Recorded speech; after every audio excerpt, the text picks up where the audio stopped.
Hello guys, WhatsApp. आप सब कैसे हैं? आशा करती हूँ आप सब अच्छे होंगे।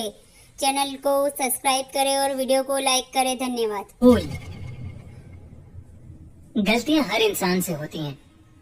कुछ गलतियों को एक्सेप्ट करके हम सुधार लेते हैं, पर अगर हमें किसी ऐसी गलती की सजा मिले जो हमसे अनजाने में हो गई हो तो।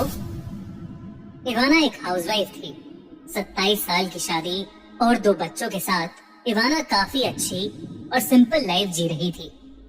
वो एक पहाड़ी इलाके में रहती थी और इसलिए उसके हस्बैंड को अक्सर अपने काम के चलते घर से दूर ट्रैवल करना पड़ता था। और जब उसके बच्चे बाहर पढ़ने चले गए तो इवाना को रात में अकेले रहने की आदत सी पड़ गई थी। एक रात करीबन 12:30 बजे इवाना के घर की बेल बजी। इवाना थोड़ी सहम गई, क्योंकि उसके इलाके में इतनी रात को कभी कोई किसी के घर नहीं जाता था। इवाना घर के मेन डोर तक पहुंचकर गेट की जाली से बाहर देखने लगी, लेकिन गेट के बाहर उसे एक छोटी बच्ची दिखी। उस बच्ची ने फटे पुराने कपड़े पहने हुए थे और उसके बाल बिखरे पड़े थे। उस बच्ची के हाथ में एक प्लास्टिक की खाली बोतल थी। इवाना को इतनी रात में एक छोटी बच्ची का गेट पर आना काफी अजीब लगा। तो इवाना ने बच्ची से पूछा कि वो कौन है और इतनी रात को वो उसके घर पर क्या कर रही है। वो छोटी बच्ची इवाना को पानी की बोतल दिखाकर कहने लगी कि वो प्यासी है और उसे पानी चाहिए। ये कहते ही उस बच्ची ने रोना शुरू कर दिया। उसने इवाना से कहा कि उसने सुबह से पानी नहीं पिया है। एक छोटी बच्ची को रोता देख इवाना को उस पर तरस आ गया। उसने दरवाजे को हल्का सा खोलकर उस बच्ची से पानी की बोतल ली और उसे इंतजार करने को कहकर अंदर पानी भरने चली गई। कुछ ही देर में इवाना पानी की भरी बोतल लेकर वापस आई तो उसने देखा कि गेट पर अब कोई भी नहीं है। इवाना ने गेट से थोड़ा बाहर निकलकर भी देखा, पर उसे वो बच्ची कहीं दिखाई नहीं दी। इवाना वो पानी की बोतल गेट के बाहर छोड़कर ही घर के अंदर आ गई। उसे ये सब अटपटा तो लगा, पर उसे बहुत तेज नींद भी आ रही थी, इसलिए वो फिर से बेड पर जाकर सो गई। रात और गहरी हो चुकी थी और उस पहाड़ी इलाके में एकदम खामोशी छा गई थी। इवाना आराम से सो रही थी, लेकिन फिर उसने एक करवट ली और उसका पैर बेड पर पड़ी किसी चीज पर जा लगा। जब उसकी आंख खुली तो उसके होश ही उड़ गए। उसके बगल में वही फटे कपड़ों और बिखरे बालों वाली छोटी लड़की लेटी हुई थी, जो इवाना को देखकर हंसे जा रही थी। ये देख इवाना का दिल दहल गया और वो घबराहट में चिल्लाती हुई बेड से उठ खड़ी हुई। उसकी चीख सुनते ही वो लड़की वहां से भागकर किचन की ओर चली गई। इवाना को उस लड़की पर बहुत तेज गुस्सा आया कि वो लड़की बिना उसकी इजाजत के उसके घर में कैसे घुस आई। इवाना गुस्से से उसके पीछे पीछे किचन में भागी, लेकिन वहां कोई नहीं था। इवाना को लगा कि वो लड़की शायद वहीं कहीं छुप गई है। वो धीरे धीरे किचन की सारी अलमारी चेक करने लगी, लेकिन वो लड़की किसी अलमारी में भी नहीं थी। इवाना को कुछ समझ नहीं आ रहा था, लेकिन अब जो होने वाला था उसका तो उसे बिल्कुल भी अंदाजा नहीं था। अचानक किचन की लाइट्स फ्लिकर करने लगी और किचन की सारी अलमारियां खुल बंद होकर बजने लगी। अलमारी से एक एक करके सारे बर्तन नीचे गिरने लगे।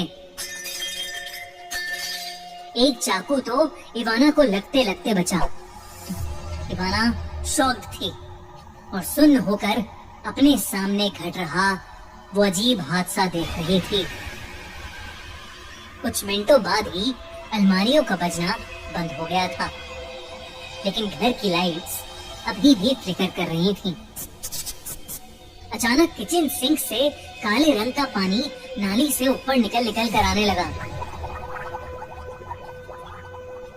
और तभी इवाना को अपने पीछे से उस छोटी लड़की के हंसने की आवाज आई।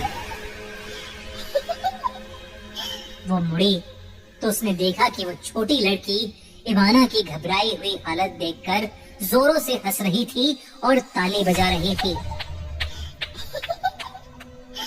इवाना जैसे ही उसके पास जाने के लिए आगे बढ़ी, अचानक इवाना को ऐसा लगा जैसे किसी ने पीछे से इवाना के बाल खींचे हों। इससे पहले कि वो रिएक्ट कर पाती, उसके बाल किचन सिंक की नाली में फंस गए और वो उसी नाली की तरफ खींचे जा रहे थे। अब भी उसमें से गंदा काला पानी निकल रहा था, जिसकी वजह से इवाना का मुंह उस पानी में डूब गया और उसे सांस आनी बंद हो गई। इवाना बुरी तरह तड़प रही थी,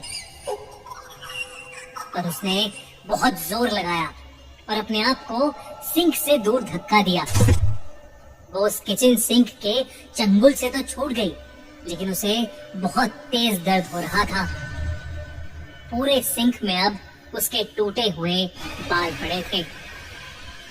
इवाना ने अपनी सांसें संभाली और घर में इधर उधर नजरें दौड़ाईं, पर वो छोटी लड़की कहीं नहीं थी।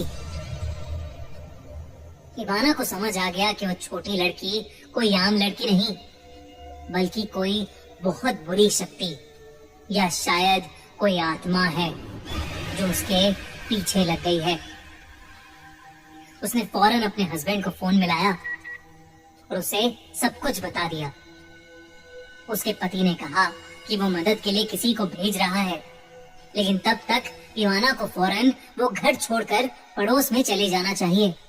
इवाना उसकी बात से सहमत थी, पर जैसे ही उसने फोन डिस्कनेक्ट किया, वैसे ही घर में उस छोटी लड़की की आवाज गूंजने लगी।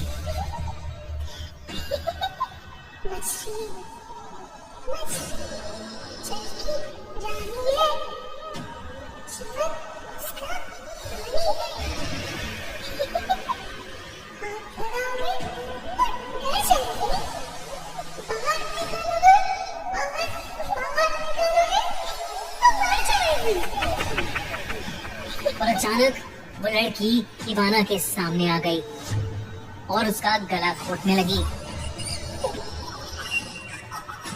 तभी इवाना के दरवाजे की घंटी बजी और जोर से दरवाजे पर खटखट हुई। उसके पड़ोसी उसकी चीखें सुनकर वहां आ चुके थे, पर वो छोटी लड़की अभी भी इवाना का गला घोट रही थी। तभी एक हट्टे कट्टे पड़ोसी ने दरवाजा तोड़ दिया और वो सब अंदर घुस गए और उन्होंने देखा कि इवाना के गले पर लाल निशान है और वो खांसे जा रही है। वो छोटी लड़की पड़ोसियों के अंदर आते ही कहीं गायब हो चुकी थी। इवाना के पड़ोसियों ने उसे पानी पिलाया और उसे शांत कराया।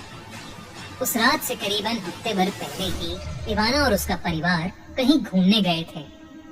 वहां पर घूमते हुए इवाना का पांव जमीन में पड़ी एक अंगूठी के ऊपर पड़ गया था और उसे इवाना घर ले आई थी।